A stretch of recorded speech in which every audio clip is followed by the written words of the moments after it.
Hey guys, hoping all is well with everybody. In this video we're going to be continuing the story of Heroic Dogs by Aloud Jefferson, and today's story is going to be called Chips and the Wrens. As always, I'll be showing you guys pictures as they come along in the story, but definitely feel free to follow along as always. Chips and the Wrens. Chips was 3 weeks old when he was given to the wards. Chips looked like a German Shepherd, but was a mutt.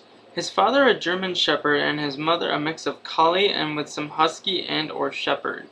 The ward's 2 daughters loved the dog. Chips grew to be an active, healthy dog. There was one problem. Chips was protective of the girls, perhaps too much so.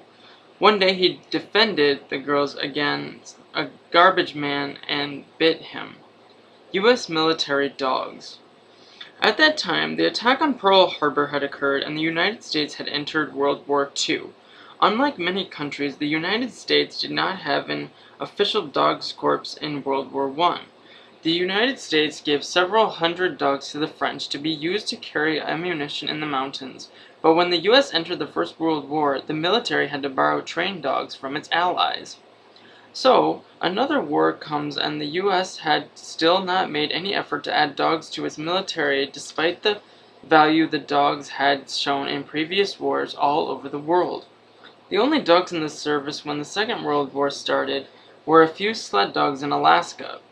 Civilians worried about the security along America's coasts and, in January 1942, formed Dogs for Defense, DFD. DFD consisted of the American Kennel Club, breeders, trainers, and finance people who offered to collect and train sentry dogs for the Coast Guard and Army at no cost to the military. A pilot project by the DFD was begun but hampered by training done by so many different people in small numbers with no single training method. Also, the military was not involved in training, so military handlers weren't trained how to work with the dogs. So in March, the Army's Quartermaster Corps took over responsibility of acquiring and training sentry dogs. In the summer of 1942, the Secretary of War ordered the Corps to begin training dogs for activities in addition to sentry. The Corps' first dog reception and training center opened in Front Royal, Virginia, in August 1942. Chips is volunteered. Just as Mr. Wren became concerned that Chips was too aggressive, the publicized request for donations of family dogs to the war effort got his attention. The family decided to donate Chips in August of 1942. Chips was sent to Front Royal. During the war, 10,000 dogs were trained by the Corps, but most were trained for sentry duty. Just 571 dogs were trained as scouts, and Chips was one of them. Another 300 dogs were trained for delivering messages, or for sniffing mines. It took 8 to 12 weeks for the training. Scout trained involved all the training given to sentry dogs, primarily to alert their handler to any strangers nearby. Plus, they learned to work quietly, to snoop out the enemy. Chips was trained with his handler, John P. Rowell, a private from Arkansas. Their first assignment was to 3rd Division Infantry. Chip's ID in the Army was brand number 11A. He was among the first group of dogs sent outside of the States. Action begins. Chips landed in one of the most active divisions. The 3rd Division fought for 531 days in a row. Chips was in 8 separate theaters or combat areas beginning in North Africa, then Sicily, Italy, France, and Germany, often with Patton's 7th Army. Little is available about Chips' activities in North Africa, except for a story about when Chips and Raoul landed on the beach in French Morocco. In November 1942, they landed under heavy fire, so Raoul made shallow holes for them each to hide in.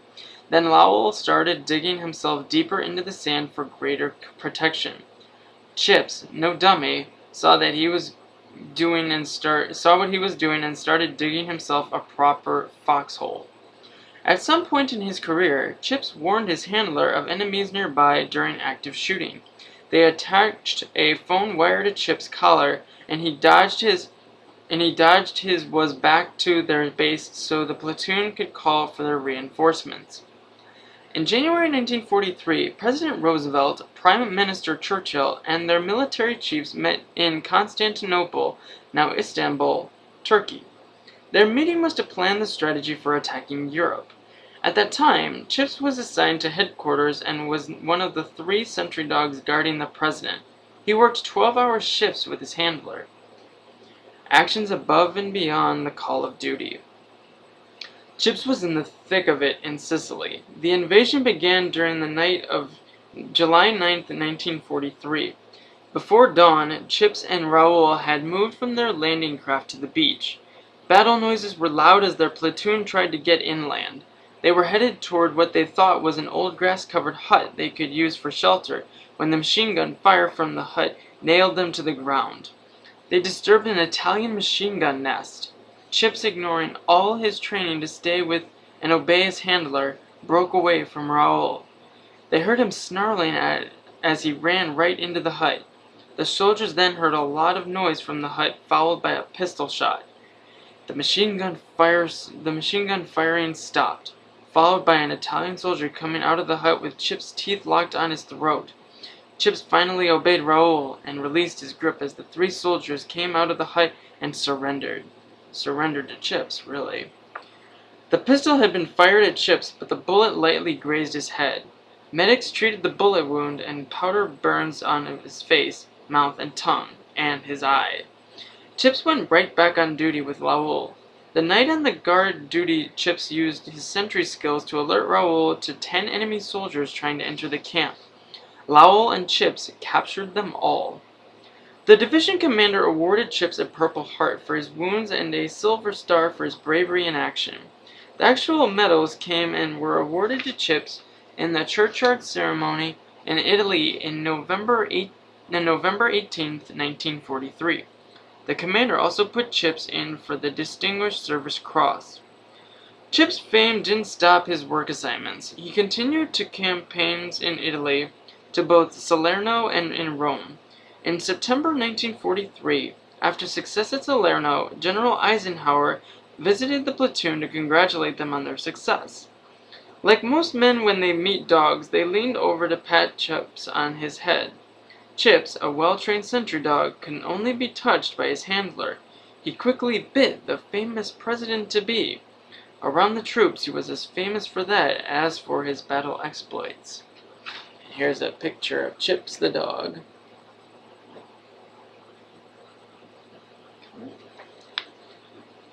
Chips continued to go with his unit north through Europe until the war's end. Leaving. The war came to an end in Europe in May 1945. This ended the campaigns that Chip fought in. When Japan surrendered in September 1945, World War II was finally over. Chips was returned to the Dog Training Center in Fort Royal, Virginia on the 20th of October in 1945 to be retained.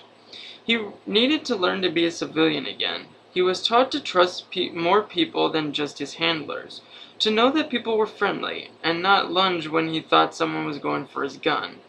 He was taken into town to become accustomed to cars and bikes whizzing by, and noise. He had become accustomed to alerting his handler for tiny noises in no man's land. Now he had to let the noises go.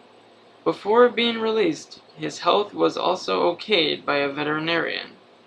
Chips was discharged from the War Dog Detachment of the U.S. Army Quartermaster Corps on 10th of December, 1945.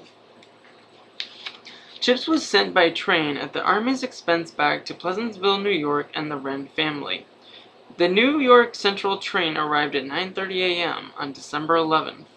The Wrens' 2 older daughters had to stay in school, so Mr. and Mrs. Wren and their 4-year-old son, Johnny, met the train with a small gathering of adults. They waited for the boxcar door to open. Expecting to see Chips, 6 newsmen and photographers crowded the door and got out. They had been riding with the dog. Then Chips was moved to the front in his large wooden crate with a wire mesh window. After a few photos, the Wrens led Chips to the car and took him home. Later that day, there were reunions with the rest of the family and neighbors. Then he slept the rest of the day. Later, when asked whether they noticed any changes in Chips, Mr. Wren said, He doesn't seem to wag his tail as much as he did before going to war, but I suppose he is suffering from battle fatigue. Some sources have said that Chips was returned to his handler after coming home, but he was living with his family at the time of his death, which doesn't support this. Chips broke his tail falling from a military truck in Italy. It's believed he injured his kidneys then. Later, he developed serious kidney disease and died of it on April 17, 1946. He was 6 years old and had been home with the Wrens just 4 months. Chips was buried at the Hartsdale Pet Cemetery in Hartsdale, New York. The medal uproar. When Chips was awarded his medals for his valor, there was much press coverage. Now it was the policy of the military not to give medals to animals, but most were willing to let this slide for Chips. Some people, however, thought it demeaned the human winners of the award by also giving them to a dog. The most effective of the complainers was William Thomas, National Commander of the Military Order of the Purple Heart. He took his complaint to the President and to the Secretary of War. Newspaper comments at the time reported that the medals had been revoked in early 1944. After that, it was time for the dog lovers to be upset. When Chips was being discharged, members of his platoon gave him their own awards, a theater ribbon with the arrowhead for his assault landings and battle stars for his 8 theaters that he fought in. These awards were not official, but showed how much these weary soldiers thought of Chips. They'd also given him several Purple Hearts of their own earlier to decorate his collar. It seems, however, that Chips kept at least his silver medal for valor. His owner, Mr. Wren, was quoted by the New York Times in December 1945 as saying the Army said he could keep the Silver Star, but that they were revoking the Distinguished Service Medal. No mention was made of the Purple Heart. This may have been revoked as well as to Osage Thomas. Over 1 million awards for the Purple Hearts were issued. Chips is not on any of the lists, but none of the lists are complete. In a list of Silver Star recipients, Chips is listed as A. Chips, HQ, 3D Infantry Division, GO, number 79, 1943. And that is the end of the story of Chips and Mr. Wrens. I hope you guys enjoyed this story. I hope to see you guys again in our next story, which is called Winky, Chinka, Mickey, and Etta and Kitty. But I hope you guys have a great rest of your day, and please don't forget, if you guys have any special requests for any stories or read-alongs, please don't hesitate to message me or let me know. But I hope you guys enjoyed this story, and I hope to see you guys again soon. Thank you so much for watching. Take good care. Bye.